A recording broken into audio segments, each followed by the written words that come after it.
오늘 성경 말씀은 다니엘 1장 8절, 6장 10절입니다.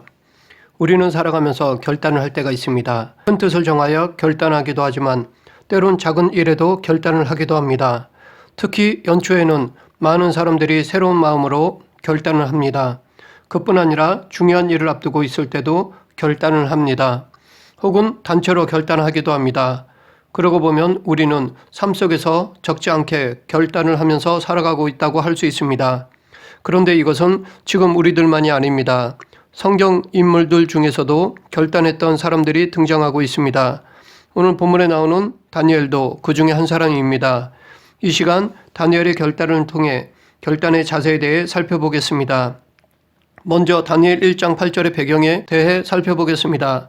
다니엘은 BC 605년 제1차로 바벨론으로 포로로 잡혀왔습니다. 참고로 바벨론의 포로로 잡혀가는 것은 모두 3차례에 걸쳐 일어났습니다. 2차는 BC 597년, 3차는 BC 586년입니다. BC 605년 바벨론의 느부갓네살 왕이 갈그미스 전투에서 애굽의 바로느고를 격퇴시키고 그와 동맹국이던 유다를 침공하여 유다 왕 여호아김을 포로로 잡아갔습니다. 이때 성전의 기구들도 가져가서 자기들의 신전 창고에 두었습니다. 그뿐 아니라 느부갓네살은 왕을 비롯한 왕족과 귀족들도 포로로 잡아갔습니다. 그런데 느부갓네살은 왕족과 귀족이라고 해서 다 잡아가지는 않았습니다. 귀족 중에서 흠이 없고 용모가 아름다운 사람들, 그 중에서도 지식에 통달하며 학문에 익숙한 자들만을 골라 포로로 끌고 갔습니다. 한마디로 유다의 왕족, 귀족들 중에 엘리트들만 잡아갔습니다. 그 중에는 다니엘이 있었습니다. 그뿐 아니라 하나냐, 미사엘, 아사랴도 있었습니다. 느부갓네살은 포로로 끌고 온 엘리트들에게 자기들의 학문과 언어를 가르쳤습니다. 또한 그들에게 왕이 지정하는 음식과 포도주를 주었습니다. 이렇게 3년을 교육시켰는데 그렇게 한 이유는 나중에 자기 나라를 위해 써먹으려고 했던 것입니다. 이런 상황에서 다니엘은 어떻게 결단하였습니까? 8절, 다니엘은 뜻을 정하여 왕의 음식과 그가 마시는 포도주로 자기를 더럽히지 아니하리라 하고 자기를 더럽히지 아니하도록 환관장에게 구하니, 다니엘은 왕이 주는 음식과 포도주를 먹지 않기로 결단하였습니다. 그리고 자기의 결단을 환관장에게 부탁하였습니다. 그런데 다니엘이 왕이 주는 음식과 포도주를 거부한 것은 자기 입맛에 맞지 않아서가 아닙니다. 다니엘이 왕의 음식을 거부하기로 한 것은 레위기 11장에 근거한 것이었습니다. 당시 이방인들이 먹던 음식은 대부분 피가 섞인 고기였거나 부정한 동물의 고기 혹은 우상에게 바쳤던 제물들이었습니다. 당시 제사 때 드린 많은 제물들이 시장으로 유통되었습니다. 이 음식들은 하나님께서 주신 율법에 어긋나는 것들이었습니다. 다니엘은 어렸을 때부터 율법을 배웠기 때문에 부정한 음식에 대해 잘 알고 있었습니다. 그래서 다니엘은 하나님 말씀을 지키기로 뜻을 정하고 왕이 주는 음식들을 먹거나 마시지 않기로 결단하였습니다. 여기서 다니엘이 음식을 먹지 않기로 결단한 근거는 율법이었습니다. 즉 다니엘은 하나님의 말씀으로 앞으로 어떻게 할 것인지 뜻을 정하고 결단하였습니다. 우리도 다니엘처럼 하나님 말씀에 근거해서 뜻을 정하고 결단해야 할 것입니다. 감정이 앞서거나 분위기에 휩싸여서 함부로 결단해서는 안 됩니다. 또한 자신을 과시하기 위해서나 남에게 보이기 위해 결단해서도 안 됩니다. 이렇게 결단하는 것은 작심삼일이 될 경우가 큽니다. 반드시 후회하고 맙니다. 이것은 서원에 있어서도 마찬가지입니다. 한순간의 감정이 얽매여 혹은 급한 마음에 함부로 서원하는 것은 하나님께 대하여 바른 자세가 아닙니다. 그런 서원은 본인 자신에게 피해가 될 뿐 아니라 다른 이웃에게도 본이 되지 않습니다. 다른 사람에게 피해를 줄 수가 있습니다. 그 대표적인 예가 사사 입다입니다. 입다는 길앗이 기생으로부터 난 자식이었습니다. 그래서 입다는 길앗의 아내에게서 난 형제들로부터 쫓겨남을 당했습니다. 그런데 암몬이 이스라엘을 괴롭히자 입다를 다시 불러 장관으로 삼았습니다. 입다는 암몬과 전쟁하러 나갈 때 주께서 과연 암몬 자손을 내 손에 넘겨주시면 내가 암몬 자손에게서 평안히 돌아올 때에 누구든지 내 집 문에서 나와서 나를 영접하는 그는 여호와께 드릴 것이니 내가 그를 번제물로 드리겠나이다 라고 서원하였습니다. 감정에 이끌려 신중하지 못한 서원으로 인해 입다가 가장 사랑했던 무남 동료를 번제물로 바치게 되었습니다. 이런 잘못을 하지 않기 위해서 우리는 신중하게 하나님의 말씀으로 뜻을 정하고 결단해야 합니다. 그 좋은 예가 바로 다윗입니다. 다윗은 사울의 시기로 인해 죽을 고비를 많이 넘겼습니다. 사울의 시기심으로 인해 도망자 신세가 되었습니다. 그런 중에 다윗은 사울을 죽일 기회가 있었습니다. 그것도 한 번이 아니라 2번씩이나 죽일 기회가 있었습니다. 그때마다 다윗의 부하들은 사울을 죽이려고 했지만 다윗은 2번 모두 사울을 죽이지 않고 살려주었습니다. 이렇게 한 것은 다윗이 사울을 죽이지 않기로 결단했기 때문입니다. 이렇게 결단한 이유를 다윗은 여호와의 기름 부음 받은 자를 치는 것을 여호와께서 금하시기 때문이라고 밝혔습니다. 다윗의 이 결단은 신명기 32장 35절의 말씀에 근거한 것입니다. 이렇게 다윗은 하나님의 말씀에 근거해서 뜻을 정하고 사울을 죽이지 않기로 결단하였습니다. 우리도 다윗처럼 결단할 때는 급한 마음으로나 순간적인 감정에 의해서가 아니라 하나님의 말씀으로 뜻을 정하고 결단해야 할 것입니다. 다니엘은 하나님의 말씀으로 뜻을 정하고 왕의 음식과 포도주를 거부하기로 결단하였습니다. 그리고 고기 대신 채식을, 포도주 대신 물을 구했습니다. 그런데 그 결과는 채식을 먹고 물을 마신 다니엘, 하나냐, 미사엘, 아사랴는 왕의 음식을 먹었던 다른 소년들보다 더 얼굴이 아름답고 살이 윤택해졌습니다. 이들이 이렇게 된 것은 하나님이 그들과 함께 하시고 돌봐주셨기 때문입니다. 하나님께서 그들을 더 건강하게 해주셨기 때문입니다. 바벨론 황궁에서 교육을 받는 교육생들은 이들뿐만이 아니라 다른 나라에서 잡혀온 엘리트들도 있었습니다. 그들에게도 왕이 먹는 음식과 그가 마시는 포도주가 분배되었습니다. 이는 바벨론 왕이 피정복민 출신의 인재들을 양성하기 위하여 얼마나 심혈을 기울였는지를 잘 보여준다고 하겠습니다. 바벨론이 정복한 나라와 민족들은 매우 많았습니다. 따라서 바벨론이 아무리 강력한 군사력을 가지고 있다 해도 그 군사력만으로 피정복민을 효과적으로 다스린다는 것은 한계가 있습니다. 그래서 바벨론 왕은 피정복민 출신 중 바벨론에 충성할 수 있는 인재를 양성하여 그들을 통해 제국을 안정적으로 통치하고자 하였습니다. 그렇기에 바벨론의 느부갓네살 왕은 피정복민의 인재 양성에 심혈을 기울일 수밖에 없었고 그들에게 최상의 음식과 포도주를 공급하였던 것입니다. 어떻게 보면 포로로 잡혀온 교육생들에게 크나큰 특권이라 할 수 있습니다. 하지만 하나님을 경외한 다니엘과 그의 친구들에게는 그것이 특권이 아니라 목숨이 달려있는 시험이었습니다. 이러지도 저러지도 못할 딜레마였습니다. 그럼에도 불구하고 다니엘은 왕의 음식과 포도주로 자신을 더럽히지 않기로 뜻을 정하였습니다. 그는 생명을 걸고 왕의 음식과 포도주를 먹지 않기로 결단하였습니다.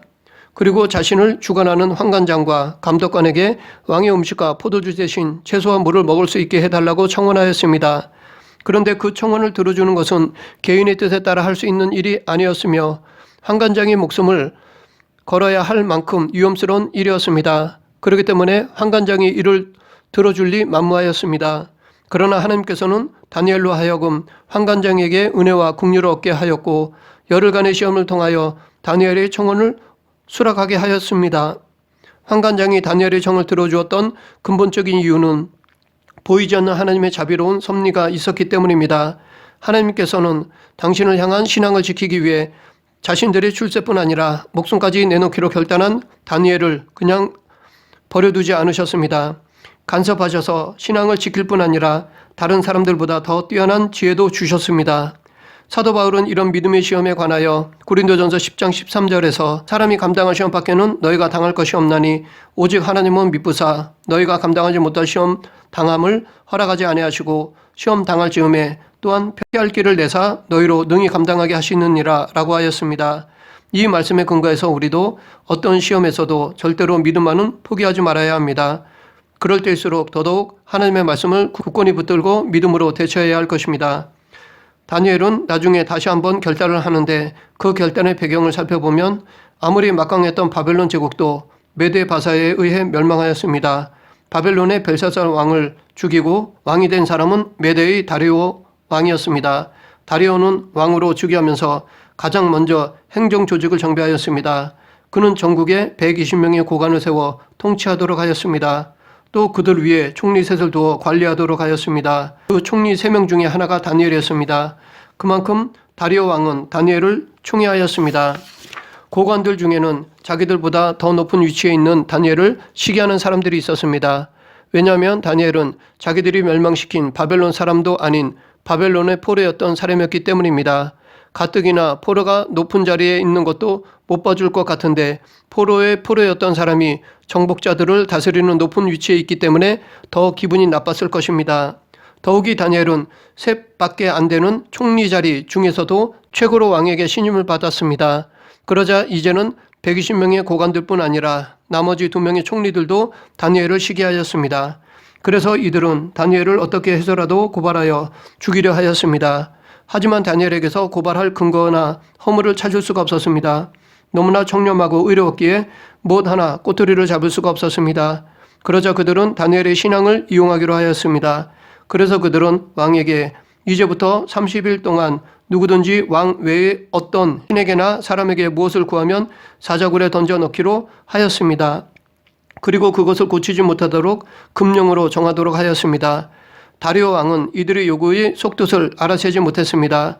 그는 단지 나라의 단결과 왕권 강화를 위한 것으로만 여기고 허락하고 말았습니다. 이런 상황에서 다니엘은 어떻게 결단하였습니까? 10절 다니엘이 이 조서에 왕의 도장이 찍힌 것을 알고도 자기 집에 돌아가서는 윗방에 올라가 예루살렘을 향하여 창문을 열고 전에 하던 대로 하루 3번씩 무릎을 꿇고 기도하며 그의 하나님께 감사하였더라. 다니엘은 조서에 불복종하면 죽는다는 것을 알고 있었습니다.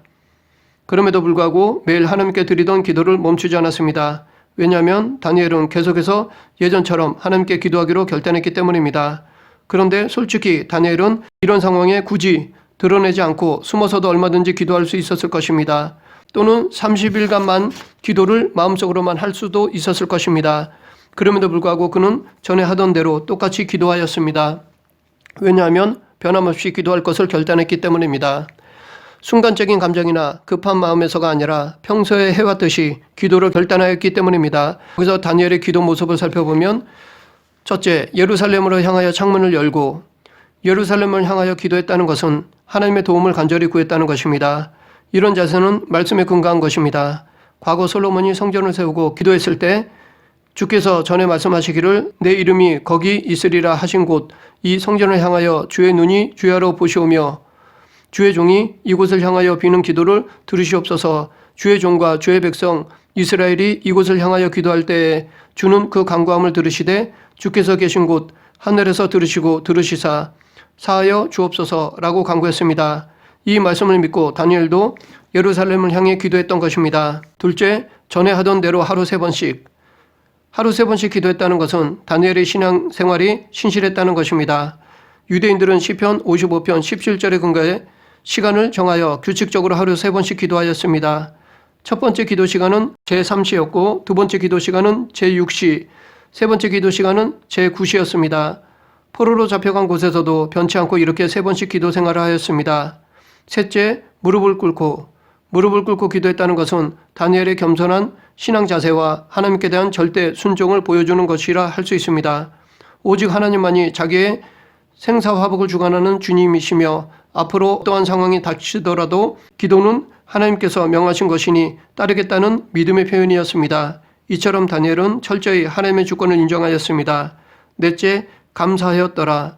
아직 문제가 해결되지 않았지만 다니엘이 감사한 것은 하나님의 공의로우신 간섭이 있을 것을 확신했기 때문입니다. 하나님께서 지금까지 지켜주시고 인도해 주심을 근거해서 앞으로도 계속해서 지켜주실 것이고 인도해 주실 것을 믿고 감사한 것입니다. 이러한 다니엘의 기도 자세는 에스더에게서도 찾아볼 수 있습니다. 하만에 의해 죽게 된 유대인들을 구하기 위해서는 에스더는 목숨을 걸고 왕에게로 나아가야 했습니다. 그런데 이때는 왕이 에스더를 부르지 않은 지 3개월이 지났기에 아주 불리한 상황이었습니다. 더욱이 당시 부름을 받지 아니하고 안뜰에 들어가서 왕에게 나아가면 죽음을 당하는 법이 있었습니다. 이렇게 에스더에게 당시의 상황과 여건은 최악이었습니다. 그럼에도 불구하고 에스더는 당신은 가서 수산에 있는 유다인들을 다 모으고 나를 위하여 금식하되 밤낮 3일을 먹지도 말고 마시지도 마소서 나도 나의 시녀와 더불어 이렇게 금식한 후에 규례를 어기고 왕에게 나아가리니 죽으면 죽으리이다 라고 기도를 결단하였습니다. 죽을 각오를 하고 기도를 결단하였습니다. 다니엘 3장에 보면 다니엘의 세 친구들도 이와 비슷한 일을 겪었는데 그들은 평소보다 7배나 뜨거운 풀문불에 던져지게 될 것이라는 위협을 받으면서도 우상에게 절하기를 거부하였습니다. 본장에서도 다니엘은 사자굴에 던져지게 될 줄을 알면서도 하나님께 대한 자신의 신앙을 포기하지 않았습니다. 그런데 그 결과는 사드락, 메삭, 아벳느고는 머리털 하나도 그슬리지 않았습니다. 오히려 그들을 풀무불에 던지던 사람들이 다 죽었습니다. 다니엘도 사자굴에 들어갔지만 죽지 않았습니다. 하나님께서 천사를 보내어 사자의 입을 봉하셨습니다. 그뿐 아니라 하나님은 다니엘의 무죄함을 밝혀주셨습니다. 그리고 오히려 다니엘을 죽이려 했던 자들을 심판하셨습니다. 신약에서도 결단한 사람들이 있습니다. 예수님께서도 십자가 대속을 이루실 것을 결단하셨습니다. 예수님은 공생애를 시작하기 전에 광야에 가셨습니다. 그곳에서 40일 동안 금식하셨습니다. 저는 이때 예수님께서 앞으로의 사역을 위해 광야에서 구약에 예언된 메시아에 대한 말씀을 묵상하며 기도로 결단하였으리라 믿습니다. 그리고 마지막으로 겟세마네 동산에서도 십자가를 지시기 위해 다시 한번 기도를 결단하셨다고 봅니다. 예수님께서도 말씀과 기도로 당신의 뜻을 결단하셨습니다. 당신의 대속 사역을 결단하셨습니다. 대부분의 성경학자들은 다니엘이 사자굴에 들어갈 때의 나이를 대략 80세가 넘은 것으로 추정합니다. 반면에 그가 포로로 잡혀와 처음으로 왕이 주는 음식과 포도주를 먹지 않기로 결단했을 때는 약 15세 정도로 보고 있습니다.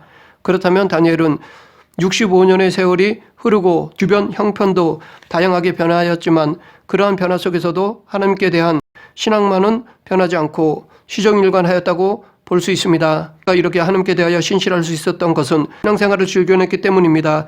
억지로가 아니라 기쁨으로 했기 때문입니다.